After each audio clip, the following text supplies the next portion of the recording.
Welcome to McChats here on McGTV, youtube.com/MikeMcGTV. Follow me on Twitter at MikeMcGTV. Yeah, I'm adding to the McChats library here because not only did I bring back John from the PVDCast at PVDCast.com and also on Twitter at PVMVP. God damn it. Go ahead and tell them. PVD MVP. PVD MVP. I don't know why I get dyslexic over that one Twitter handle. But anyways, follow him there. And also, Dan's back from Three Geeks.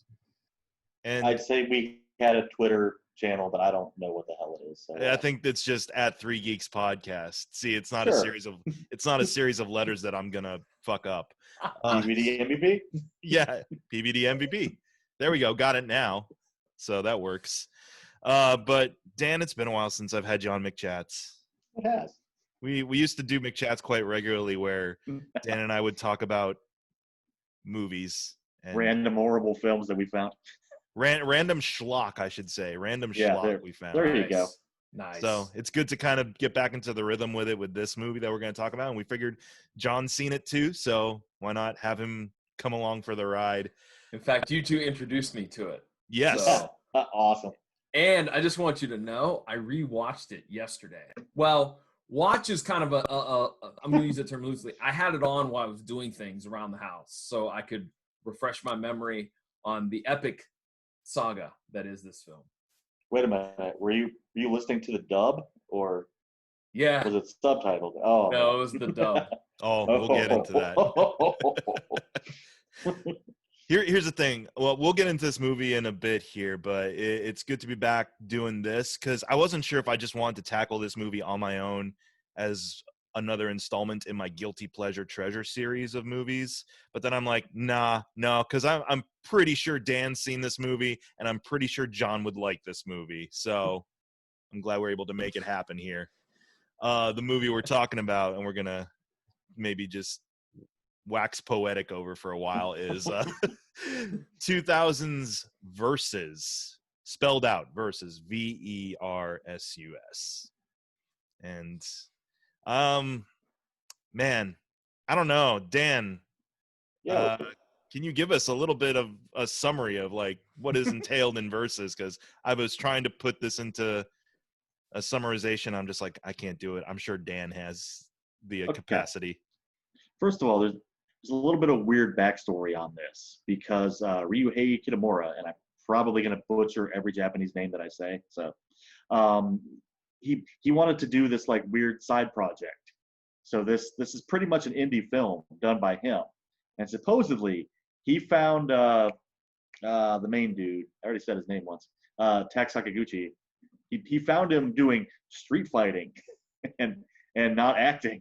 And he's just like, come on, kid, come and be in a movie. And this is his first credited role. I don't know how true that is. But anyway. I also read, too, wasn't it that he liked him because he was so handsome? Yeah. Everybody likes him because he's so handsome. His face has been kissed by the angels. Yes. Along with many, many fists, apparently. So. That is note number 2 on my notes. There are so many dreamy / pretty people in this movie. Oh yeah, yeah, and like to his not detriment, the other way. Credit. There we go. He does do his own stunts, so that's kind of he did chip a tooth in this film by cocking a gun in it. Yeah, a fake gun. You mentioned that to me on on one of the Three Geeks. And it was like, because the one thing I had about his performance was like, he's effective as sort of like the stoic, guy with no name hero. But man, does he have resting bitch face like crazy throughout this movie? And that makes sense now. It makes perfect sense why because he probably wasn't having fun with a chipped tooth. That's not fun. And I also read too, like the budget was $10,000. Yeah. And they were going to shoot it. They were going to shoot it like in 3 weeks, but it ended up being like 7 months. You're filming the whole thing in a forest. I mean, it's pretty, Yep. He's got to have proper weapons and so a couple cars. Yeah, a couple cars. Your gore effects. Maybe a little bit of some. I don't know. There isn't much with regards to CGI in here. Well, long story short, here is basically how the movie Okay. goes down. Yakuza, wanted, convicts on the run, a mysterious girl, all end up in this forest, which is like, I was reading the wiki for this. I don't think it's really elaborated on the movie, but apparently this forest is like a hellmouth or whatever. It's like a gateway to otherworldly dimension or power, right? There's the scroll at the very beginning of the film that in the says that language I can't read. It had subtitles for me. I don't Didn't have it for me. Okay, there Same here. Same here. There are 666 gates to the other world, and this forest is one of them. That's pretty much all that scroll says. Okay. Does it give away like what the properties of the forest are, or what? I don't believe so. They just keep calling it the Forest of Resurrection. Cool. And apparently you get zombies. Yeah, that's kind of given away then, because it goes from like crime thriller to zombie apocalypse pretty damn fast to martial arts like Highlander blood feud. Yeah. But you get samurai zombies right off the bat. Yes, Yeah. that is true. So those first 5 minutes, I'm like, I have never seen samurai zombies. I am intrigued. Mhm. And then it went to like the two convicts. I'm like, wait, what the hell? Huh? Mhm. I missed something. Yeah.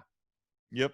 And then one by one, like you're introduced to like there I mean, you don't get much with regards to character development here, but you don't need it because these people are characters in and of themselves. You got the main guy, he's only known by his prison number, which I can't recall right now because it's a really long number. It's something like ARSC 303. I just kept writing 303. Yes. And I was like, I don't know. And so he's the main guy. He's one of the convicts who's like makes they were like they sprung themselves from like a transport, right? A prison transport. And so he and this other guy are on the run in shackles in the woods. And then they're supposed to be, I think, picked up by the Yakuza. Yeah. Who's at first is led by Yakuza guy with butterfly knife, which is literally what he's called in the credits, I think. He is my favorite character of the whole I thing. love that dude. Now wait, I gave him a nickname, and I think it's the same guy. Are we talking about Japanese Joker? Yes, we Yes. are talking about Japanese Joker. Yeah. Because honestly, yeah, you just kind of raise the brightness on this picture, and that is pretty much a Japanese Joker. He is something else. Like even the transformations he goes through in the movie, like it's still so much fun to watch. Yeah. Like it's ridiculous. And He's very animated, and he comes with his own sound effects. Mhm. So Yes. Yeah. I also enjoyed Japanese Renegade, the guy on the motorcycle. Nice. Yes. Yes. I didn't make the connection until now, but nice job. Thank you. And that's the thing. It's like even like people who you figure were just gonna be bit players for like one scene, Yeah. they end up staying through the whole movie, and horrible stuff happens to everybody in this movie. Like I like the cops. The cops are funny. That I was getting Are they reminded. cops? Who Yes, are they're they? cops. You don't Yeah. know who. We're talking about the guy with the missing hand. Right? Yes. Yeah. It was like, are they? That's what I wrote down. I was like, are they really from the prison? Because they don't look like official prison people. I don't know. I guess maybe I expected them to be dressed in like your typical American police outfit. I guess. No. Yeah. Well, they're like these are high profile prisoners, I guess. So they send in like their top brass to handle the transfer. And like here's the thing, they don't act like cops because they don't act like what you expect cops to act like because everyone in this movie is a full tilt asshole. Yeah. Except for the girl. And she's called the girl. Yeah. Why does anybody not have names? That did drive me insane. No one has proper names. Usually that would bug the hell out of me in a movie like this, but this is, I mean, there's narrative, sure. There's story and there's lore that's being built, but I kind of dug just how hands-off it is. Like, it's not gonna hold your hand through it, trying to explain why anything is happening, but you don't care because it is so goddamn entertaining to watch. Like, he's prisoner K whatever 303. Fine. I wouldn't have remembered his name anyway, just because I just know him as dude who swings around his leather coat a lot. Yeah. I I do enjoy how it doesn't take itself seriously, like in most scenes at all. Like you have the one part where the main, I don't know, scary wizard man. The Man. Yeah, okay. Yeah. He's called the Man. Yeah. Really? Yeah. Yeah. That's literally what he's called. The Man. Okay. Well, he like punches through the one guy's face and he brings it out. And he's got the eyeballs stuck on him. And Oh, it's yeah. just, That's- random stuff like that. That effects work is really awesome too, because not It's only not that, bad, yeah. you see like you see the inside of this person's head, like you see the bottom jaw with the teeth and everything, and it's like ridiculous. But there was that one cheesy scene though with like the zombie-esque guy who had the blood on the side of the face that just looked kind of bad. He was the one that like he fought 303 and the girl in that like riverbed. Oh. Remember He's that got dude? the spiky hair with the glasses. Yeah, spiky hair dude. Yeah. He kind of, his special effects were a little less special. Mm-hmm. Yeah, I do recall that one. But again, like it's just the over topness of the moments catapulted that into just glorious for me. Like, yeah, it's cheesy, it's chintzy at times, but I mean, it kind of relishes that to an extent. And yeah, I mean that's a theme in a lot of like Japanese action around the time too, because you had Dead or Alive, Miike's film, right, and that just ends all bizarrely with no explanation, and just stuff like that. Even Kitamura's later films are like that a lot, like Origami and Alive. They're very, very minimal, and yet like here's something to watch, guys. It's all he really seems to do. Nice. So we all talked about Japanese Joker and how he's kind of a favorite of ours. Was there a character at any point that you were kind of like, okay, I think I've had enough of this character or this particular presence? Was there a least favorite for any of you? Yeah. The whiny guy? I don't know. He was the short guy with the beard that kept getting beat up all the time. Yeah. I didn't like that guy at all. He annoyed the piss out of me. And the guard with no hand. The guard with no hand. I will say though, yeah, those the short stringy guy was definitely my least favorite, because I was just like, this has got to be this comedic bit has to be going somewhere. He's finally going to die at some point, and I don't think he ever does. And so that was kind of unsatisfying. Mm-hmm. But I will say it led to one of the funniest interactions where the cops do meet up with him and that one lady who was like kicking his ass for a while. And like the cop with no hand is like punching him with the stump of his hand, and he's like, ow, ow. Yeah. And the lady's like fighting the other guy, the actually like skilled cop. And so in the background, you see the scrawny guy like flailing, and he just whips his gun around and like fires. And you think he's got either of the cops because they both fall over. And then the lady just looks at him and is just like, and just pukes up blood because he shot her instead. Like just one of the, if that's like intentionally hilarious. Not to worked. mention that gun had the price tag still on it. Yes. Did you notice that? No. Or that's a charm or that's something, his right? Charm. Yeah. Yeah. Remember when the one guy shot him and he pulled the charm out and he caught the bullet? Mm-hmm. I remember that, but I didn't catch the gun. I didn't catch that. I thought it was the price tag because But that only makes it funnier because it does look like a price tag. But culturally, it's something else. But yeah, it's. You go to any gun shop and they have them out with a little price tag hanging off the the trigger guard, and you're like, oh, that's what I thought it was. I didn't catch that, Dan. Thank you. That's I feel what like an idiot now, but That's what that will be in the American remake. It could be. It could be their homage to the Beverly Hillbillies, so it's okay. There you go. No, not that. Shit. The Green funny Acres? Redneck Show. Acres. Not Green Acres. The Waltons. I don't know. Okay, the somewhat intentionally funny one. Screw it. Whatever. I wouldn't be surprised because what's the director's name again? Ryuhei Kitamura. Ryuhei Kitamura. He likes to pull from a lot of sources. I wouldn't be surprised if a little yokel sitcom homage was thrown into the mix. Like, speaking of guns, I also did completely laugh when the prison guy pulls out the 50 caliber Barrett M82. I'm like, what the hell do you need that for? Why would you just be carrying that around? I just call that the RoboCop gun. Mm-hmm. So, I actually literally wrote down, I expect Bradley Cooper to use this. Because this is American Sniper all over again. Yeah. Well, especially like towards the end where he's just standing off in the distance and everyone's like trying to be all badass to him and he's just blowing holes in people left and right. I love that the one prison guard like, I am faster than your bullet. Boom, and he's dead. Now and he tries to do the Matrix move there. Yes. Oh yeah, that's right. This came out post Matrix, so of course, there we go. Yeah. Of course, that was an obvious homage. He's going to be like, "Here, I'm going to show you why this is ridiculous in this style."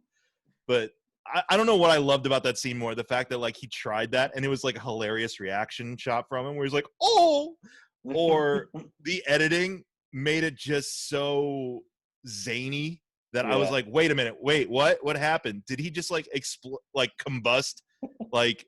Randomly, that was just good timing that he spontaneously combusted when the dude shot a gun. Like, I couldn't tell. Yeah, man. Just again, I don't know why you're carrying that much of a firearm around in your car. Just Well, because those are like the biggest criminals that you've got in your facility. If you're going to transport them around, you need that shit. Okay. I will say that the initial viewing of this movie, I had no idea what to expect with it because at first I thought it was gonna be like, oh, it's these two inmates, they're gonna be like in the thick of it together, like brothers in arms, that type of thing, and then it's like, nope, one of them dies and then comes back to life and then dies again. I'm like, okay, so it's just gonna be the lone guy and he's gonna have to be like evading these people as they hunt him down in the forest and also zombies, but it's like they get rid of the Yakuza crew, the live version of them, pretty quick, though. Like, those people do away with each other pretty fast. It's and then there's a second crew that comes in. And with the Yakuza, and actually, since we were talking about all the firearms, man, there were so many scenes of loading weapons. I mean, there were a lot of loading firearms. And at least it doesn't go the John Woo route and just like guns just have infinite ammo and until the plot needs it to not have ammo. Yeah. People did love to jump and shoot though. Yes. At times. Well, there's a lot of zombies flying through the air. Like they do a lot of somersaults and land behind you, and I'm like, that never happened on The Walking Dead. Yeah, well, because we're pooling from a different type of zombies here. There's Romero, Shamblin zombies. There's the Snyder fast-paced zombies. There's 28 Days Later. They're not really zombies. They're just rabid. And then you got versus zombies, which are fairly coordinated people. Are these supposed to be Chianti then? Like the weird hoppy vampire ones? Maybe. I don't know. That might be their term for it in Japan. Or what was it, yokai or something like that? But well, yokai are like spirits that like possess stuff or like ghosts. Like if you leave if you have a pair of sandals or an umbrella around for like so many years and you don't use it, it just gets possessed. I mean, sequel. That's how yokai work apparently. Right. But no, like supposedly. It's mostly Chinese, but the dead people get rigor mortis. Mm-hmm. So they have like a weird zombie vampire hybrid that just kind of hops around and it needs your blood. Well, I mean, the resurrected crew, they kind of just did what they did before. They were a little bit more strengthened, and so the only one who really did a lot of hopping around after they were killed was Joker. Yeah. And he was doing everything. Like he was hopping, he was like contorting himself like The Exorcist. He was digging underground. at one He made point. some weird grudge things too, like crawling up off of trees and stuff. So. Yeah, all the while making that weird face of his, like. I will say that was hilarious. The Weasley guy comes back and he's still got the big gun with him, and he's just like screaming his head off, and then Joker zombie starts screaming his head off at him and just blows him, or he just gets blown away. But as our main guy, prisoner K303 whatever, starts walking through the forest, like you can hear like the Joker still going. And he's just like bloody chunklets all over the place. It's ridiculous. I love that dude. Yeah, go ahead. I was gonna say, I think we've overlooked that. Man, oh man, does this got a killer soundtrack? I mean, yeah, there's a lot of early 2000s techno / industrial. Yes, indeed. Rock. Yeah, I was thinking like, what was it? The Crystal Method. We got some Prodigy in there. Some Tam FDM. There's some, there's all kinds of stuff going on in there. I was like, wow. I really dug the soundtrack. Not just like the huge techno beat movement, but also like when it went into the flashbacks of the previous life, and you had that drone of just like, oh wow. I was like, yeah, that sets a tone. Or that hauntingly beautiful final battle, where they're just it's like soothing. It's like spa music a little bit at a certain point, where they're just like still back to back. Yeah. I was like, is this gonna turn into a romance all of a sudden? It feels like it. Like I didn't know what to expect at that point. I'm like, they just leave the girl and they jump on the bike together and leave. Like, yeah, exactly. They're just like, hey, let's get out of here. Yeah, let's get out of here. What's all this feuding through the centuries? Sorry. After that scene, I immediately put on my Pure Mood CD. Oh, just chilled. That's gonna be my meditation exercise from here on out. Is just putting on like the last 20 minutes of verses and just listening to the sound and just being like, I'm serene. The pond is still. Right. Good. Yeah. Man, that poor girl. Jeez. Inhale, exhale. I just gotta say that poor fucking girl, when she wasn't like bloodletting in order to resurrect people or getting smacked when she's being held prisoner, she was getting knocked unconscious all the time before a fight starts. Yeah. And I was just like, this poor girl. She's even at the end of the movie where I mean, we're spoiling this movie, but not really, because this movie is a joy to watch. I don't know about you guys. I'm already recommending this movie. So I've already recommended it to somebody that I know would probably enjoy something of this nature. I was like, you should check this out. And actually, I take that back. I recommended it to two people, but I have a friend named Brian who's a huge movie buff. And I was like, I texted him. I'm like, hey, man, have you ever seen a movie called Versus? And he goes, dude, I bought it sight unseen at a VHS store in Pittsburgh. I'm like, what? He goes, yep. He goes, I walked in, and the guy behind the counter saw me like, moping around. I was like, hey, buddy, do you like action? You want some sweet Japanese kung fu? And he's like, sure. It was like $10, and he gave him the tape because I didn't realize till I got home it was like a dub. Like it literally was like a Memorex tape in a homemade sleeve. Oh, jeez. But he goes, dude, it's an awesome film. He goes, I love it. He goes, I'm glad I own it on VHS. I'm like, sweet. Yeah. Let's talk about the dub. I know I have seen the ultimate versus the extended cut, which it adds like 10 minutes of extra footage, I believe. They shot some extra stuff too, right? How long is the extended version?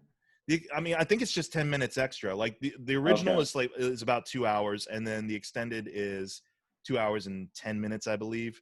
Okay. And I think they said they got the cast back together in like 2004 or before that. It was released in 2004, and then they shot some new stuff or reshot some scenes that he thought probably didn't work as well in the original. But I saw the ultimate cut with subtitles, and I dug it. I feel like this movie I can watch with different moods with each cut. Like it was a little bit, they did some changing with the editing in the ultimate.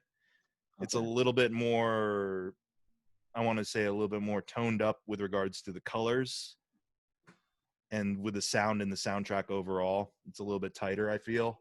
even though it's longer. Okay, But because I've got the first DVD that they released, so I the don't original. think it I don't think that came out yet. So yeah. When I watched it on YouTube, they only had the dub version. They didn't have Yeah. they didn't Oh, have man. subtitles, so I was like, well, dub it is. Yeah. But I gotta say that dub was something else. It was. It's especially for like Japanese Joker. Like I think him with the dub makes him even more over the top. I kind of love the dub, honestly. Like it's not good if you're looking for something that I don't know aesthetically matches with the visual, but like you said, with regards to the character of the Joker, like it was comedy gold. Mm-hmm. And Mm-hmm. I thought it worked well for Prisoner K, whatever his name is, because his whole like detached, here we go again, or whatever. I love how he would say to the girl, like, stay here. What? She's just gonna stand in the forest while you go fight that dude? What? Especially with dead things like popping up all over the place. Yeah, like you're just gonna leave her standing there. Okay, that's a solid game plan. Solid. I kind of liked her dub quite a bit too, because she was just soft spoken and like seemed to be taking everything in stride pretty well for being held hostage by the Yakuza and being in a forest where zombies come to life. It's like you're coping pretty well. I liked her at the end where, spoilers, this thing leaps forward in the last like 3 minutes to 99 years in the future, and it is a wasteland. And she is the gang is still, the Yakuza gang has been reincarnated again. And they're all just tweakers now. And the man has been reincarnated again. But K, the prisoner K, is still there as himself. He's got like scars and stuff because his face gets fucked up halfway through the movie. But like, it took me a second to be like, wait, what's happening? Why is he being a dick? I'm like, oh yeah, that's right. In this life, he was a criminal. In this life, he was a murderer. So yeah, if he's immortal, of course he's gonna still be an asshole. So I'm like, oh. See, and I was confused because I'm like, is this a role reversal? Like, when they went in the future, is the man the good guy now and 303 is the bad guy? Like, I was confused. I really was. I think no, the man was the good guy in the original, maybe. Yeah, you never know. Yeah. That's the thing about this movie, is that they never get into the nitty gritty details of what the character dynamics were before you see their dynamics in the movie. In that, yeah, you don't know, like, is the man, is he an actual like just wizard who's prolonged his life and is able to reincarnate? Is he an actual like vampire, whatever type of character that you're mentioning? And so it took me a second to just be like, oh yeah, that's right. In this life, Prisoner K is actually a bad guy. He just happened to be good for the sake of that particular moment in order to survive. And I'm just like, I love that the girl is still there with him at the end. And as they're like running towards each other, she's just like, oh no. Like, she's like, here we go again. Well, she goes, I should have been on your side to the wizard guy before. So I gotta say, go ahead, Mike. No, you go ahead. Go ahead. I was just gonna say, I love that dude's sword. Like, I liked Prisoner K's sword fine, but the Kurgan sword. Yes, you would like the spike handle and so forth. Although in the future, though, Prisoner K had the Predator sights on his sword apparently. Yeah. So I'm not sure how that helps, but okay. It's a gun too, I guess. He should have led with that, but whatever. Although I don't know, Dan, after watching a snippet of that show that you recommended, that dragon slaying sword, that's a badass sword. Have you gotten to the Heavenly Saber yet? No, I just watched one episode. That's all I could. The fourth episode that one shows up. So yeah. Okay. Well, anyways, that's a side conversation for another time. But that's more like, it looks more like a meat cleaver. Yeah. Than it does a sword. But it's got like a tiny edge and it's got scales for like a half a foot. Yeah. I was just going to say that I enjoyed with all of the kung fu fighting that leaves were used a lot as a method of distraction. Yeah, absolutely. You would think after the first time you get leaves thrown in your face, it wouldn't happen a second time, but I mean, well. if you were on a beach, you like the beach of resurrection, like you'd have sand kicked in your face the whole time. Sure. So Yep. Warriors use the elements to their advantage. Yeah, it's like if you're in the forest, fuck it, you're gonna throw leaves at people. Hey, it's a fight, so all's legal in a fight. There's no such thing as a fair fight, in my eyes. I'm just saying. Was there any particular? So we talked about like characters we loved, characters we didn't. We were kind of like worn out by. Was there any particular moment in the movie where you're kind of like, oh, I don't know about that? Not like anything where you're like, that's ridiculous and stupid, but something where it's like, whatever. I'm trying to think. I'm like,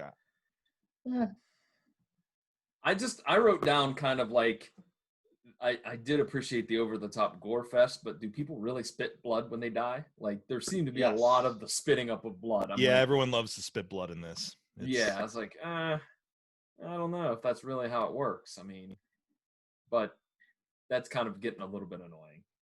Any I'll throw that out will, huh? Any samurai flick will tell you that you need to spit blood if you're dying by a sword. Or okay. Mm-hmm. I did like those flashback sequences though, because it proved like, man, he was really shit as a fighter back in the day. Like, he was just getting chopped left and right. Yeah. But whatever. It worked for me. Like I said, this is one of those movies where sometimes perhaps if it was done without its very exaggerated style to draw me in, I'd be having questions or issues with like, what is the point of all this? But this is one of those movies where I'm like, I don't care what the point is. I'm having a ball because its style is very, very singular, very unique. Did it remind you of any other films you've seen? Like, could you go, oh yeah, this is very comparable to? I'm not really sure at this time, because I feel like like what Dan was saying, it was in that period of time where there was a lot of stuff coming out, and you can trace influences. Like there's the Matrix call out. Mm-hmm. You could argue a lot of like wire work stuff, although I don't think there was a lot of wire work in this. Probably didn't seem to be. No, it seemed like a lot of practical, just like shoot from this angle and it'll look like the person's jumping 20 feet. Mm-hmm. I don't know. I can't really compare it to anything that came out afterwards or anything that could possibly match it in terms of its scope afterwards. Okay. I mean, I don't have any comparison either. I just wondered if it would compare with something else in that genre or in a different genre. Ooh. I mean, it's not as serious, but like the old Shambara films of the 60s, like Sword of Doom and stuff, definitely had like the same amount of action. This just isn't nearly as depressing as those were. This is kind of like if you took Seven Samurai and rammed it into Dead Alive. Okay. Yeah. I mean, I can't really say it's like this film or that film, but it's a weird mashup of films. Mm-hmm. I would maybe even say, like, I would even throw a little mashup, just a touch of Predator in there too. Okay. Because of the woods. Because of the woods. It's a movie that's yeah. I mean, that's what kind of clicked in my mind a little bit. Mm-hmm. That it's kind of got the same setting, but Yeah, they are essentially like, it is a hunt for the most part. Yeah. It's just a more elaborate, and also kind of, I would say with Predator 2, you're not given a lot of backstory with regards to, the squad or the Predator at that point. Mm-hmm. They just show up and do their thing. Yeah. And you're entertained. So yeah, absolutely. Yeah. I would say that'd be a fair comparison with regards to action films on the other side of things. Speaking of which, apparently in 2008, Kitamura was mentioning the possible American remake. No. Please no. And he said the U.S. versus would be insane. In the membrane. In the membrane. PG-13. Probably, and CGI blood. Yeah, because you got to get those kids to go see. Yeah. Yeah. He said if he ever did. Oh, sorry. If he ever did a sequel, it would take place probably right where the last one left off in the future. So it'd be like the quickening of Versus. Yeah. I love Highlander too. Come on. You know what? I do have a soft spot for Highlander too, but yeah, it's just so bizarre that it's just like whatever. So if you were to remake this, let's just play the game. Yeah, well, I mean, we should play the game here because no one else is gonna know what we're talking yeah, about on remake. Yeah, right. I mean, all right, let's play the game. How would you remake this for an American audience? Oh man, I mean, realistically, it would probably be what Dan described. Would be like a watered down PG-13 type of version of it. But what I'd personally like to see if it was westernized is get the guys doing the John Wick stuff to do it, because so far they've been really good with like close quarters, like action.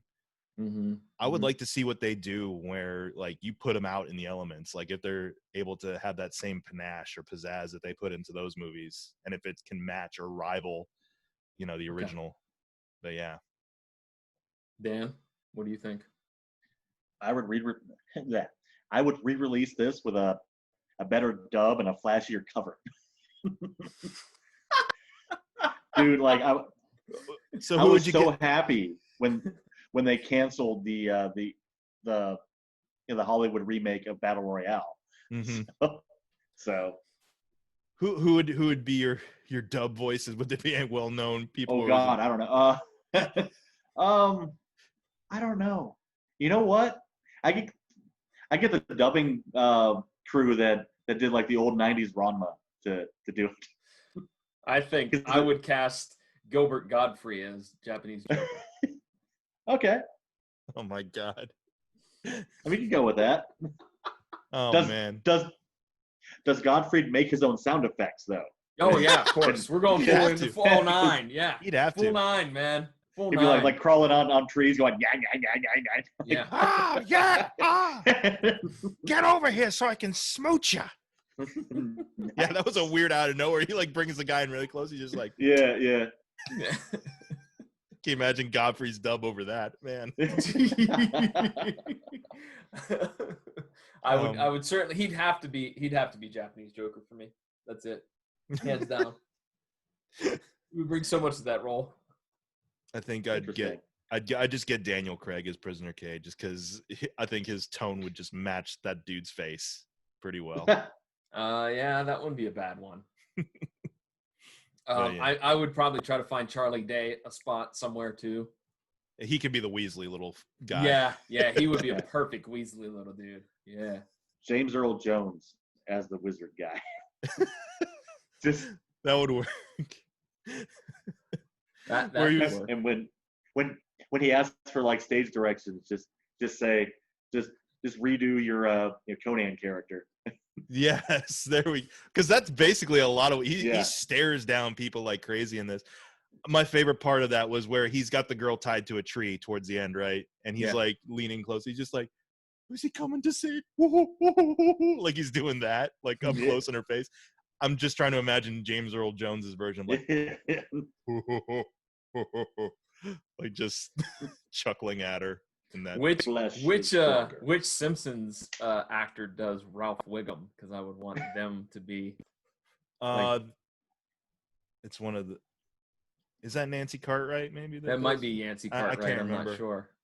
That's I want some of that. I want Ralph Wiggum. Who would be the Ralph Wiggum in this? I would make the prison guy, not the one with, or maybe the one with the stump. I'm gonna punch you. Ow, that hurt. Oh God. Ow, that hurt. I loved when he's like, "Give me back my hand." And right away, like he's got the hand like on the pike, and even from a distance, I'm like, "That's a left hand. He's missing his right." Like before the punchline lands, I'm like, I know exactly what this is gonna be. Like that's a left hand, and I was already laughing. And sure enough, he's like, "This is a left hand, asshole." Amazing. This movie is amazing. Like I said, I would recommend it Oh absolutely. yeah. Big question though, Dan, Yeah. would Max have the patience for this movie? I don't know.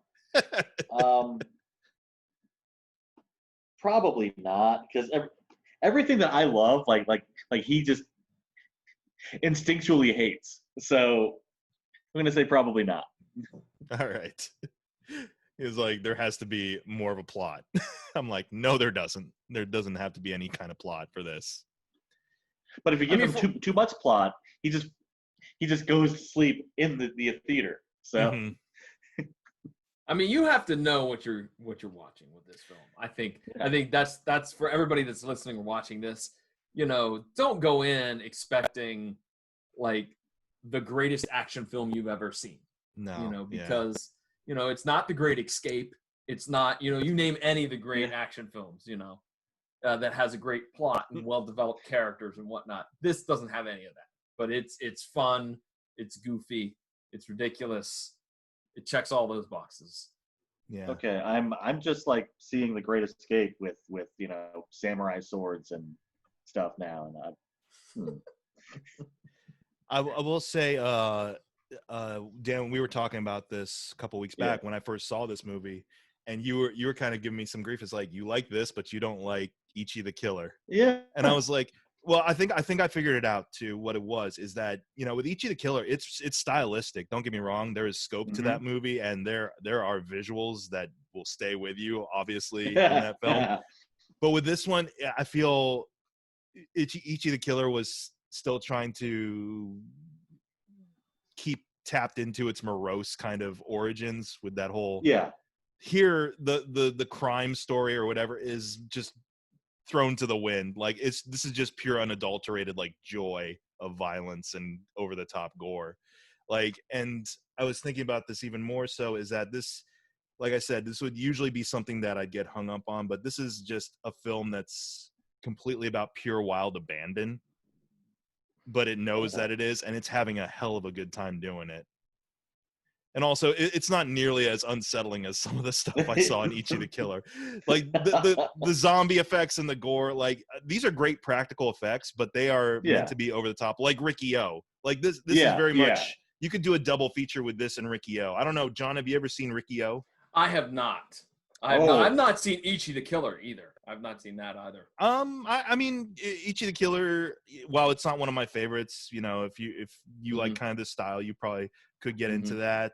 Ricky-O is, I feel this was very much being something of a spiritual successor to Ricky-O, if anything. Okay. Yeah, because kind of. Yeah. it plays into like over the top martial arts action and superpowers and things like that. Okay. I'll have to put that on the list. And why didn't he just punch down the wall at the beginning of the film? Yeah. This whole you have power of the gods, why don't you just use it? I was really hoping that we would find out that 303's crime was like he stole like something petty. Like he stole a car loaf radio. Of bread. he's like Jean Valjean. Yeah. Holy shit. Then it turns into a musical. I'm Javert. Or no, before you mentioned Les Mis, I immediately thought like, yeah, he does look like an Aladdin. Riff raff, street rat. Oh,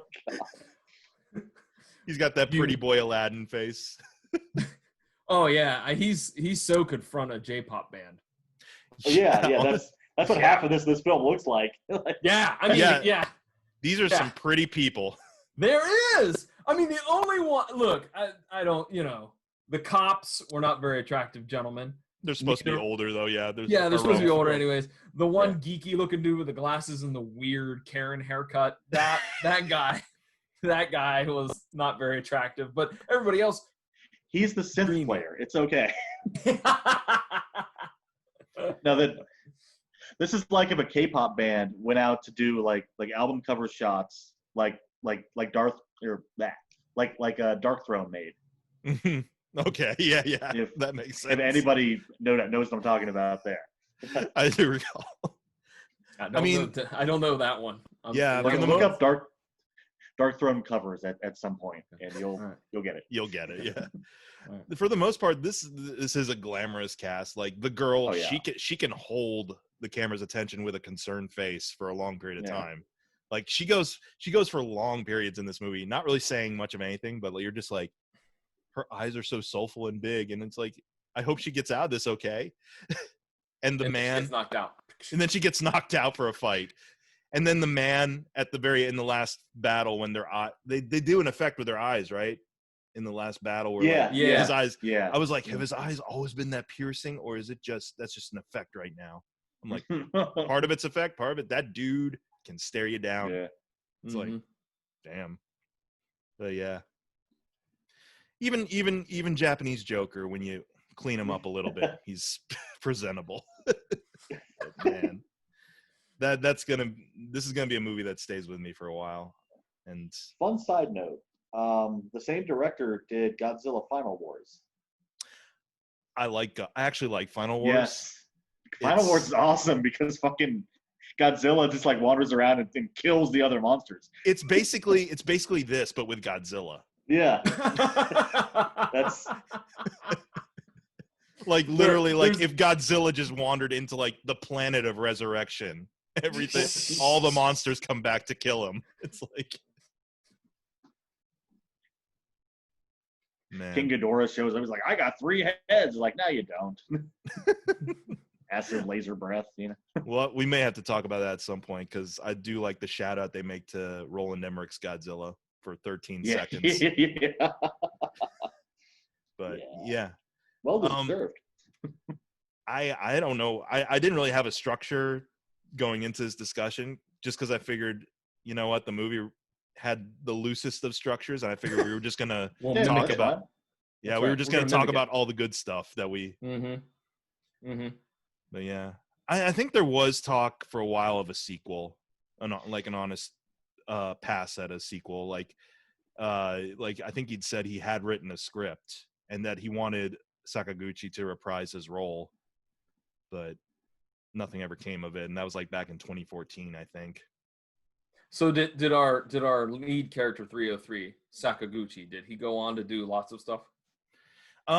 He after that, like, his career kind of really took off, right? Because you said that was kind of his debut, quote unquote. This is his first film credit. Then he did, I think, 2 to 4 more with the same director. He's in Final Wars. Yeah, and Origami and the other one that I liked, Alive. So then, oh, sorry. Oh no, so he's also a fight coordinator too, or choreographer. Yeah. So that's Then he did a whole lot of TV, I think. Okay. Because like Asian TV is like massive. It does like 40 episodes of something in like 2 years. Mm-hmm. He was on like Kamen Rider Kabuto. Yay, Kamen Rider. There you go. I knew you'd like it. It's another bizarre, show that wrote on like Ultraman and stuff. Mm-hmm.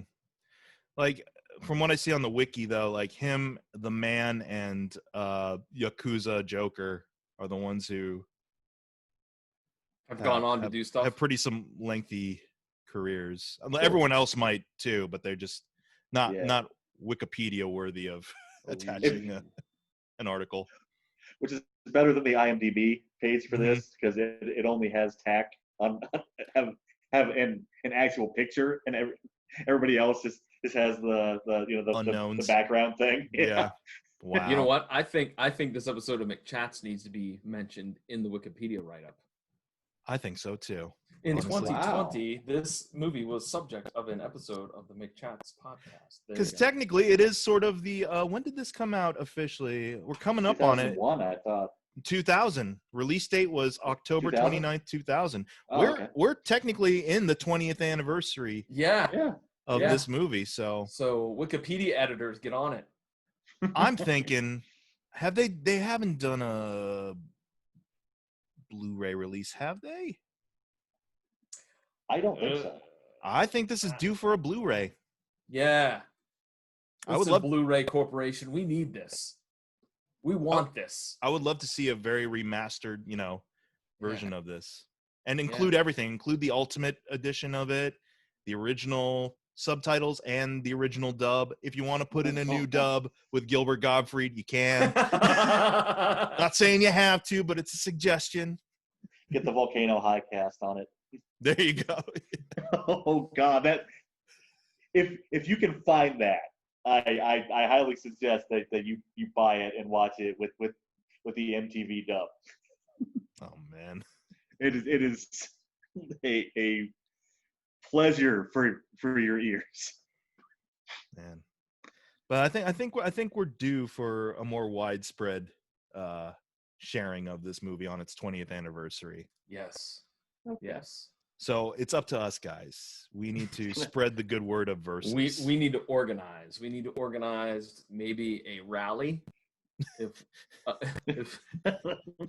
down on the steps of the State House, shall we do that? For the okay, I was thinking just a hashtag, but sure. In this time, why not go out and do a? Let's do it. Let's do a rally. Just get people come by and be like, "What are you protesting? The fact that we don't know, more people don't know about Versus." There we go. Yes, absolutely. People are confused. Like Versus, isn't that what NBCSN is now? Wasn't that channel? Like, still on, dude. The world could use some levity. Absolutely. That's right. We'll tell you what. We'll each of us go out to our own state houses. I'll be here in Jersey. You guys are over there in Ohio. You know what? Maybe we'll just pen a letter to our state legislature. How about that? Since John has the state house covered, I'm just gonna wander out my front door and like chuck it at my neighbor, and they might watch it. So there you go. It's like Versus rock. Think fast. And then it's edited and cut exactly like an action scene there. He does a flip as he catches it. His hand's bleeding because he threw it so damn fast. And he's like, and I hope his reply to Dan is badly dubbed. Yes. The blood of resurrection. Thanks, neighbor. I'll get right on it. Man. Dan, just start putting them in the packages at work. Yeah. Just start sliding them in. Let people. A special gift for you. Start spreading pirated copies. Yeah. Tempting though. Check your mail. Believe me, you're gonna like it. Oh God. Have you seen the movie Airheads? Well, what we're gonna do is take over a TV station and play Versus on a 24-hour loop. Yeah, this thing just needs its own channel, essentially. That's right. That's it. I mean, it could be like A Christmas Story, only it's Versus, and it's, when did you say, October 9th is when it came out? 29th. 29th. There you go. We just need a whole day, Versus Day. That's a Halloween weekend right there for you. Yeah. See? Like I used to go to this trendy bar. It's down the street from me, where they would play like art house movies. They played Battle Royale on the TV every once in a while. Like this would have been right at home there. Yeah. There was a bar downtown. What was it called? No. It was a small little bar, kind of down in the brewery district. It's not there anymore. My buddy used to DJ there. And I would go down to support him, and watch. And that's what they would do. They had two big flat screens, and they would put like really, what was the name of that place? Because it had like the bar was done with like an Asian flair. Like the seat, the deco was done like an Asian flair, and it had like I can't remember what it was called. But anywho, they would do the same thing. Because like I went in one time and I'm like, is this Spring Breakers? Oh my God, this is Spring Breakers. And they would have the subtitles on, and I'm like, oh my God, this movie sounds awful. Oh, man. So you're saying you want Harmony Korine to direct the remake of Versus? Oh my. Yes, I do. Harmony Korine with the choreography from the John Wick folk. Yep. That's it. That won't clash at all. No. Well, no, Harmony Korine can be in charge of like makeup effects, and he'll just bring out his trash humpers masks, and those are the zombies. Sorry. I'm the only one who's seen Trash Humpers, apparently. I guess. I was like, Yeah, I don't even know what yeah, you're talking about. Okay. Don't There's watch something it. else I need to see. Yeah, we're not getting into that one. That's a completely different podcast where I don't recommend Trash Humpers. So I thought he only did 2 movies. no, he's So I'm done other wrong? He's done like Gummo, Mr. Oh. Lonely, I Spring thought he just did. Breakers. I thought he just did Kids and Spring Breakers. That was it. I think he wrote for kids. I don't think that he directed that. I can't remember. Oh, okay. Or maybe I he do did. I remember can't. Gummo. Gummo, yeah. Gummo was his first one. Anyways, I was not a big fan. we'll have a Harmony Korine podcast at some point, but I don't know what else to say about Versus other than watch it and love it. There you go. Give it some love. Mm-hmm. You tell your girlfriend, your boyfriend, your mom, Kids. your dad, your kids. Get grandma in on the craze. Grandma might like it. There's a love story there, kind of. Why not? Nice. Boy meets girl destroys world. You know. Yeah. Boy meets girl. Boy hangs on to girl for 99 years because boy is a sadist. Yeah. He just wants to watch the world burn, and he's immortal now. So why not? In the American remake, since you just said that line, I totally forgot about that line. I think they need to license the Everclear song Santa Monica. We could swim out past the breakers and watch the world die. There you go. Yeah. Okay. That would be game in the American, because there's no way you'd be getting that kick-ass score again. It would probably be all like dubstep now or something. No. Oh, it would be. Yeah, it'd be Skrillex. It's a wub wubs going on. Yeah. Wow, wow, wow, wow, wow, wow, wow, wow. Jesus. You're just making points of why I don't want this remade ever. No. I honestly, I'm leaning more towards your idea. It's just like re-release it just with a new dub. Yeah. Or an animated version. Do an animated version. I don't know. This is I already animated. I thought that would work, but to watch some of the animated stuff that they came out after the actual films, and they all suck as far as I can tell. Okay. It does have a Ninja Scroll vibe in the flashbacks, especially when he's got his split. Yeah. I was thinking of Good what's his stuff. name? I don't remember. Hayabusa or something, whatever the character's name was. I was being reminded of him quite a bit, but yeah. Well, go watch Ninja Scroll now. Go watch Ninja Scroll. So do your homework, John. You've got Ichi the Killer, Rikio, Ninja Scroll. You got a whole bunch of things to catch up on. I got a lot to get to. I do. Really quick, Dan, any 3 Geeks projects that you want to tout while you're here? Yes. There's going to be another podcast flips now when I get done editing it at some point.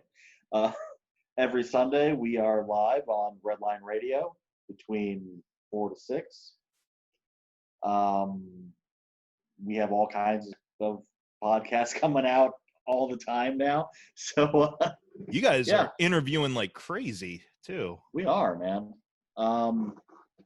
I believe we've got somebody else on Sunday, but I don't know who it is. So well, you got homework to do then too. And John, not really. No, they interview, I edit. That's how it works. There you go. That's how. There you go. Okay. John, how about for you? PVDCast world. What's up? The PVDcast can be found at my website, pvdcast.com, and through all the major podcasting platforms like Stitcher, Spotify, Apple Podcasts, et cetera.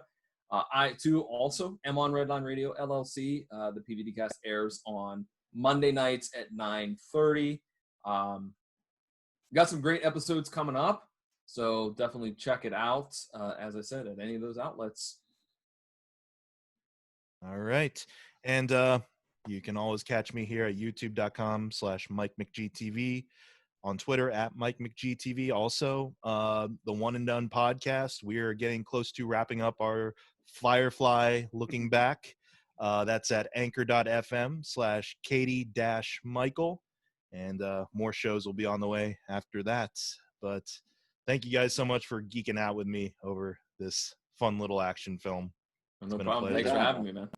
And have a good night. Try to stay out of a resurrection forest.